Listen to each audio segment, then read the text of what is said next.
सांगोला तालुक्यातील अवैध धंदे बंद करा या मागणीसाठी 15 ऑगस्ट 2024 पासून हरिभाऊ पाटील यांचे बेमुदत धरणे आंदोलन।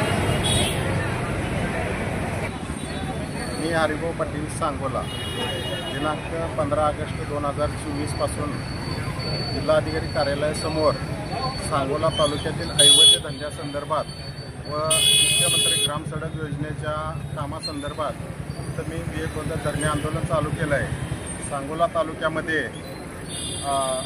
अवैध धंदे म्हणजे सांगोला तालुक्यात तहसील आणि पोलीस यांच्या संगनमतानं अतिशय मोठ्या प्रमाणात वाळू तस्करी धंदा मोठा चालू असून जवळजवळ रोज रात्र दिवस 400-500च्या पुढं गाड्या चालतात। डमडम असतील, टिप्पर असतील, ट्रॅक्टर आहेत, अशोक लेलंट आहेत, 407 टिप्पर आहेत, अशा अनेक प्रकारे बैलगाड्यासह रात्र दिवस त्या नदी खवासपूरपासून ते मेथोड्यापर्यंत अशा प्रत्येक नदीला गावात नदीला चालू आहे। संदर्भात आम्ही निवेदन दिले, वर्तमानपत्रामध्ये बऱ्याच वेळा तक्रारी बातम्या दिल्या, पण त्याचा कुठलाही प्रकारे दखल घेतलेली नाही। आणि सांगोला तालुक्यामधील अवैध धंदे मटका, जुगार, गुटखा, सोटका, पाक, लॉजिंगचा व्यवसाय अशा अनेक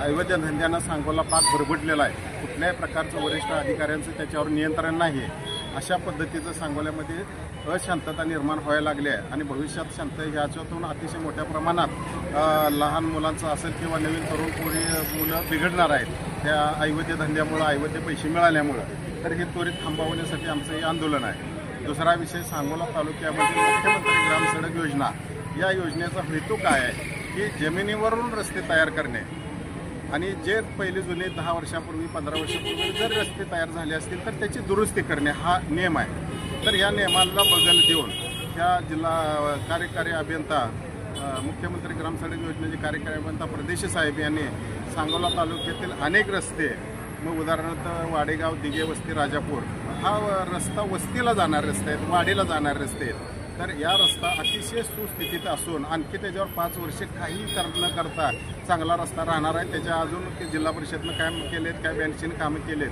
त्याची दोषदायता कालत्वी अजून असताना सुद्धा असे रस्ते चांगल्या प्रकारे मंजूर करून चालू डांबरी उपकरणे आणि नवीन त्याच्यावर करणे हा मग एक चुकीच्या पद्धतीचा आणि पैसे मिळवण्याचा, ठेकेदाराला जगवण्याचा हा उद्देश आहे असं आम्हाला वाटतंय।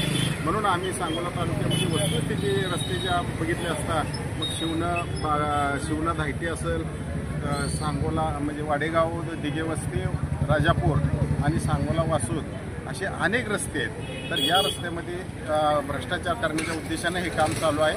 तर याची वरिष्ठ पातळीवर चौकशी होऊन कारवाई करण्यासाठी जोपर्यंत कारवाई होत नाही तोपर्यंत आणि अवैध धंदे बंद होत नाही तोपर्यंत आम्ही धरणे आंदोलन हे लोकशाही मार्गाने आमचं चालू राहणार आहे।